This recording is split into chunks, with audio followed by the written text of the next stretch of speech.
pour la noter, donc, nous devons noter donc de moins l'infini jusqu'au, attention, on s'arrête ici, donc à 5.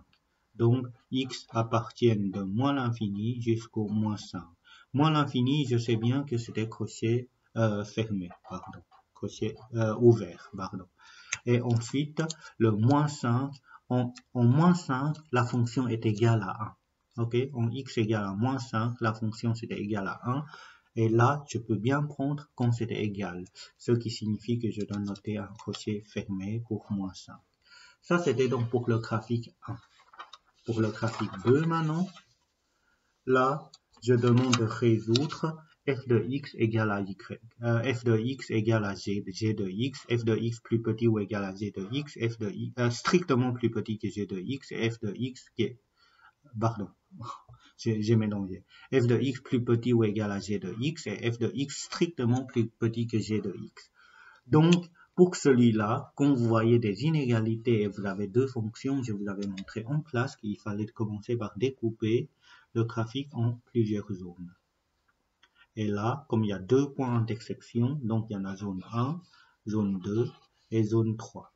Et non seulement on doit faire découpage des zones, on doit aussi rajouter dans chaque zone f et g. Là j'ai f et là j'ai f et le g c'était la droite, donc ça c'est g, ça c'est g. Ok? Maintenant, quand est-ce que les deux fonctions sont égales? Parce qu'en x c'était égal à moins 2 et à 8. Moins 2 et 8. Puisque les deux fonctions seront égales là où ils se croisent. Ok? Ensuite, je veux que f de x soit plus petit ou égal à g. Donc f de x, il doit se trouver en dessous de g. Et là, pour donner la réponse, il faut savoir, là f est au-dessus, là f est en dessous, là f est au-dessus. Du coup, il y a juste la zone 2 qui nous convient. Donc x appartient zone 2, donc de moins 2 à 8. De moins 2 à 8. Et après, on va rajouter des crochets. En moins 2 et en 8, les deux fonctions se croisent, donc ils sont égales. Et là, je peux bien prendre quand c'était égal, ce qui signifie que je dois mettre des crochets fermés. Pour le prochain, f de x strictement plus petit que g de x, là, f de x est encore plus petit, donc il doit encore, ça doit rester en dessous. Donc, de nouveau, c'était la zone 2 qui nous convient, puisque là, f est en dessous. Du coup, pour noter la solution, c'était donc x appartient de moins 2 à 8. Là, par contre, comme c'était strictement plus petit que g, quand c'était strictement, on ne peut pas prendre quand c'est égal. Du coup, moins 2 et 8, on ne peut pas les prendre. Je dois noter donc des crochets ouverts. OK? On va passer au graphique 3. Pareil, hein, quand je vois bien qu'il y a des inégalités à chercher, du coup, je vais essayer de découper le graphique en plusieurs zones. 2 et 3. Voilà, je vais essayer d'indiquer zone 1, zone 2, 3 et 4. Et après, je vais aussi indiquer, donc ça c'était le G, ça c'était le G, et ça c'était le G, et le F, F, F et F. Ok? Voilà. Comme ça, vous voyez bien que j'ai, je vais mettre en couleur, j'ai 1, 2, 3, 4 morceaux. Maintenant, pour répondre, résoudre f de x égale à g de x, c'est-à-dire là, ça se croise. Du coup, ça se croise en x égale à, on a une graduation c'est 1, donc on a 0, donc là c'était moins 1, moins 2. Donc c'était en x égale à moins 2, en x égale à 2, donc là c'était 2, et 3, 4, 5, là c'était 5, ok, et 5. Voilà. Résoudre f de x plus grand ou égal à g. Du coup, je veux que f se trouve au-dessus. Donc là, f est au-dessus, il y a la zone 1 qui me convient et il y a la zone 3 qui me convient. Donc il faut que x appartienne, zone 1, c'était de moins 3 jusqu'au moins 2. Donc moins 3 jusqu'au moins 2. Ensuite, zone 1, c'était moins 3 jusqu'au moins 2 et zone 3, c'était 2 jusqu'au 5. 2 jusqu'au 5. Maintenant, on doit choisir des crochets. D'abord, en moins 3, faites attention, on a une boule vide. Et on ne peut pas comparer en moins 3 puisqu'il y en a un qui existe et l'autre qui n'existe pas. Du coup, comme on ne peut pas faire comparaison, nécessairement c'est crochet ouvert. Et en moins 2, les deux fonctions sont égales. Alors, je peux bien prendre quand c'était égal, donc je mets crochet fermé. En 2 et en 5. En 2 et en 5, toutes les deux fonctions sont égales. Et je peux bien prendre tout ce qui est égal, donc je mets des crochets fermés. OK? Pour le prochain, je veux que f de x soit plus petit que g de x. Donc, f de x, il doit se trouver en dessous. Il y en a la zone 2. Il y en a la zone 4.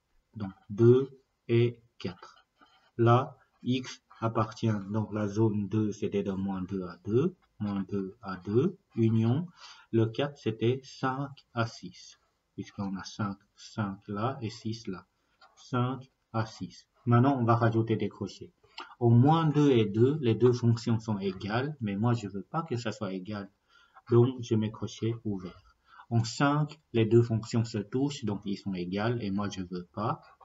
Et en 6, les deux fonctions sont différentes et on a bien g et au-dessus de f, donc là, je peux le prendre.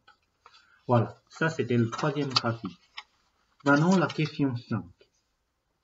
Représentez donc le graphique qui vérifie les conditions suivantes.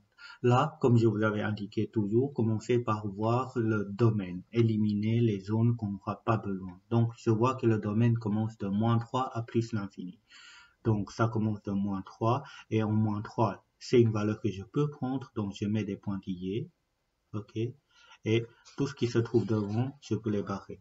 Ensuite, je vais placer des autres informations, avoir uniquement deux racines en moins 2 et en 3, ok, et l'ordonnée à l'origine vaut 3.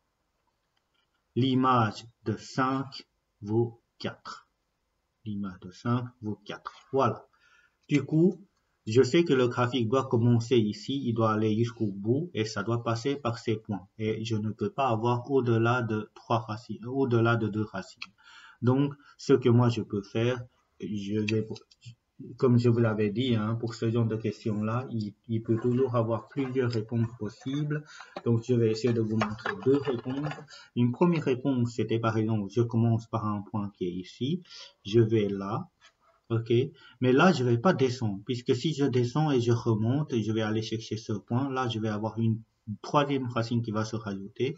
Du coup, je dois faire ceci, ceci, ceci, et voilà. Ça, c'est une des possibilités. J'ai deux racines. Et une autre possibilité, ça sera, à mon avis, encore plus facile.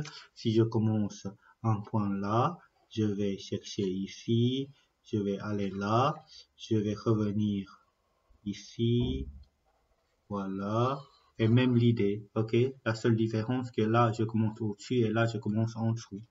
Ça, c'était donc une première question de la sous-question de la question 5.